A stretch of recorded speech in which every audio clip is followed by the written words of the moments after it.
कितनी बड़ी मुआवजा एक तो मैं सामने आपके रखा है, कितनी बड़ी कामयाबी है ईरान की और कितनी बड़ी शिकस्त है अमेरिका और इसराइल की।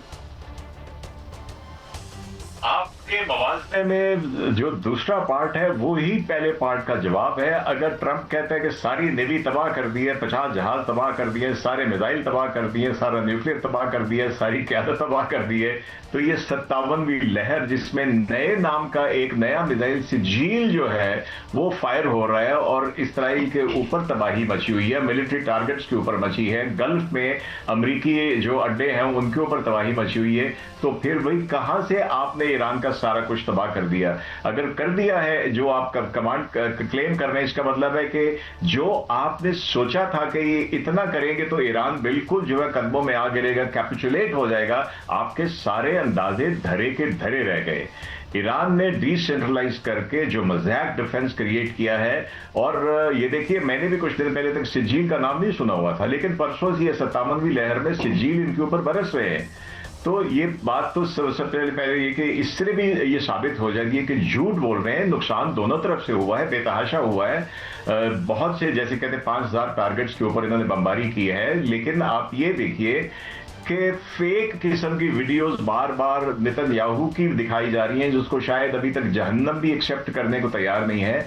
और दूसरी तरफ जब अल-कुद्स की रैली होती है तो ईरान के सदर खुद लाखों लोगों के साथ उसमें शरीक होते हैं, जिसको सारी दुनिया देखती है।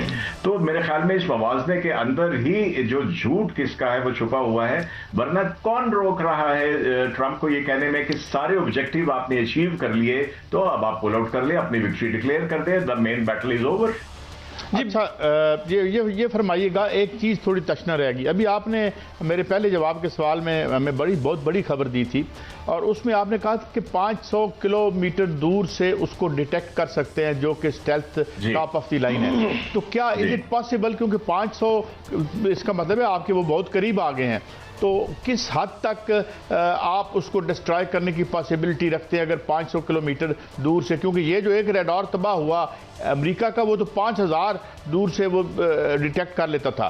तो ये फासला काफ़ी है ये जानने के लिए, उस जहाज को हिट करने के लिए।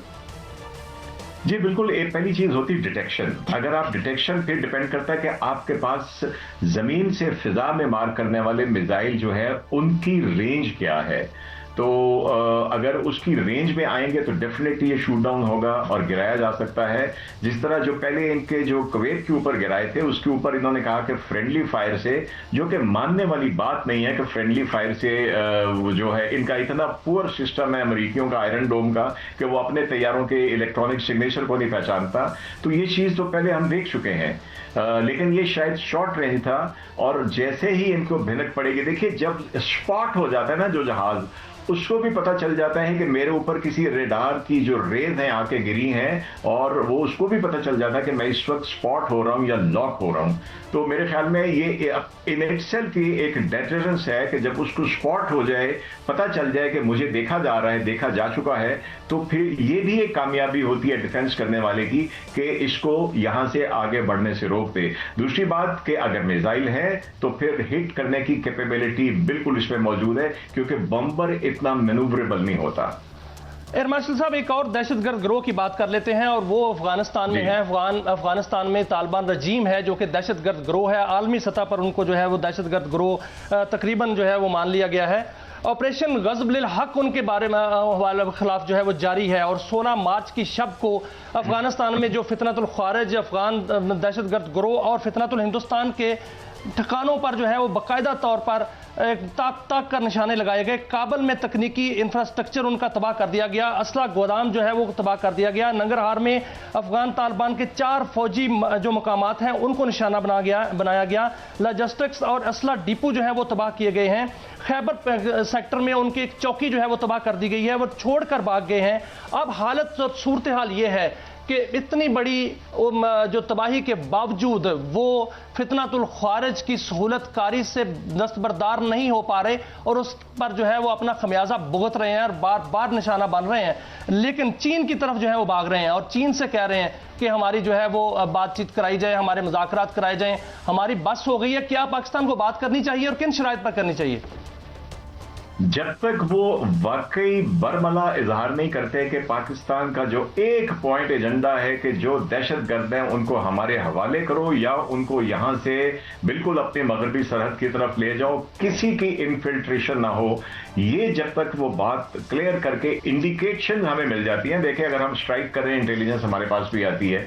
बल्कि मैं ऐड ऑन करता चलूं कि अभी जो पाकिस्तान ने इनको कंधार के ऊपर परसों और अभी काबुल में जो इनका, और खास तौर पर जो इनका टेक्निकल सपोर्ट सेटअप जिसको हिट किया है, वहां पे मेरी इत्तलात के मुताबिक कुछ इंडियन जो इनके टेक्निकल एक्सपर्ट हैं जो इनको गाइड करते थे, उनकी भी डेथ हुई है और इसका बाकायदा वहां से डिप्लोमेटिक बैग में मुरासला भेजा गया। सर, ये तो बहुत बड़ी खबर आपने दी है, क्योंकि पहले ये बताया जा रहा था और इंडिया ये डिनाई कर रहा था कि वहां हमारी मौजूदगी नहीं है। बाकायदा तौर पर इंडियन वहां पर मौजूद है और उनकी फौजी जो मौजूदगी वहां पर है, ये तो बहुत बड़ी खबर है। और उसमें जो है उनको बाकायदा तौर पर वहां पर मारा गया है और साथ साथ ये प्रोपेगेंडा किया जा रहा है वहां पर कि वहां पर जो है हॉस्पिटल पर हमला हो गया।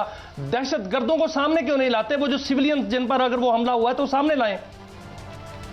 इसलिए कि उनके अपने अंदर बड़ी टूट फूट हो रही है। अभी आपने कल अब्दुल रशीद दोस्तम और दूसरे बहुत से लोग जो अफगानी हैं उनके अपने पैगामात, उनकी बातें, उनकी पोस्टें पड़ी होगी। अब्दुल रशीद दोस्तम ने खुल के बताया है कि अंदर इंतहाई जिसको कहते हैं कि सख्त किस्म की इनके खिलाफ तहरीक शुरू हो चुकी है तालिबान रजीम के खिलाफ इनसाइड अफगानिस्तान। तो इनका तो खाना पीना रोजी ही इन तालिबान रजीम की लगी हुई है कि ये दहशतगर्दी के लिए पैसे ले और दहशतगर्दी करवाते थे, अब वो खुद कर रहे हैं। तो इसलिए ये बिल्कुल बजा है जो हम इनके साथ कर रहे हैं, क्योंकि अदरवाइज आप देखें ना कि आप जो मैंने आपसे कहा कि कुछ भारतीय जो इनके टेक्निकल एक्सपर्ट हैं वो भी मारे गए हैं, कि एक चीज जो बिल्कुल नई है, ड्रोन है, क्वाडकॉप्टर है, कामाकाजी ड्रोन है, वो इनको मिल जाए तो किसी ने ट्रेन करना, किसने चलाना तो सिखाना है ना। इट टेक्स टाइम, बड़ा टाइम लगता है इसके ऊपर इनको ऑपरेट करने में। इनको सर जाहिर है साजिशी मुल्क है भारत, तो एक साजिशी मुल्क है, लेकिन एक और साजिश जो है वो सामने आई है सर, एक और साजिश सामने आई है, वो है फ्री बलूचिस्तान मूवमेंट। उसने बाकायदा तौर पर इजराइल जो हमले कर रहा है ईरान पर, उसकी हमायत कर दिया, उसकी हमायत का ऐलान कर दिया। उन्होंने कहा कि इजराइल ठीक कर रहा है और ये भारत की प्रॉक्सी है, ये जो है इजराइल की प्रॉक्सी है और इसमें एक एक करके जो है वो सामने आ रहे हैं। और इसमें जो अलहदगी पसंद तंजीम है उन्होंने बाकायदा तौर पर यह कहा है कि बलूचिस्तान के अंदर जो वहां पर जो कुछ हो रहा है वो ठीक हो रहा है, क्योंकि इनका ये मकसद है, इजराइल का भी मकसद है, भारत का भी मकसद है और इस तंजीम का भी मकसद है कि ग्रेटर बलूचिस्तान बनाया जाए, जिसमें अफगानिस्तान भी हो, जिसमें जो है वो पाकिस्तान का बलूचिस्तान भी हो और कुछ हिस्सा ईरान का भी हो। तो ये बहुत बड़ी साजिश सामने आ गई सर। जी बिल्कुल, ये साजिश बिल्कुल ये हुनूर यहूद का जो ऑब्जेक्टिव है जिसको खुलेआम वो उन्होंने डिक्लेयर भी किया हुआ है, नेतन्याहू ने डिक्लेयर किया, उनके कुछ और एक्सपर्ट्स ने भी जो एनालिस्ट हैं उन्होंने डिक्लेयर किया हुआ है, ये बिल्कुल सही है। और लेकिन ये कि फिलहाल तो वो जरा ईरान से बच जाएं, उसके बाद देखेंगे कि जो इजराइल है वो इस साइड पे क्या करता है। जहां तक भारत का ताल्लुक है, उसकी जो प्रॉक्सी इस वक्त तालिबान रजीम है, अब वो उनकी प्रॉक्सी टीटीपी नहीं रही, खाली तालिबान रजीम है, उसका बंदोबस्त जिस तरह से हम कर रहे हैं इंशाल्लाह हम ये करते रहेंगे। और उनका एक छोटा सा क्वाडकॉप्टर आएगा तो यहाँ पे डिसाइडेड है कि हम उसके बदले में उनका कोई बहुत भारी नुकसान करेंगे, इंतजार किए बगैर कि ये क्वाडकॉप्टर छोटा सा कहां से आया।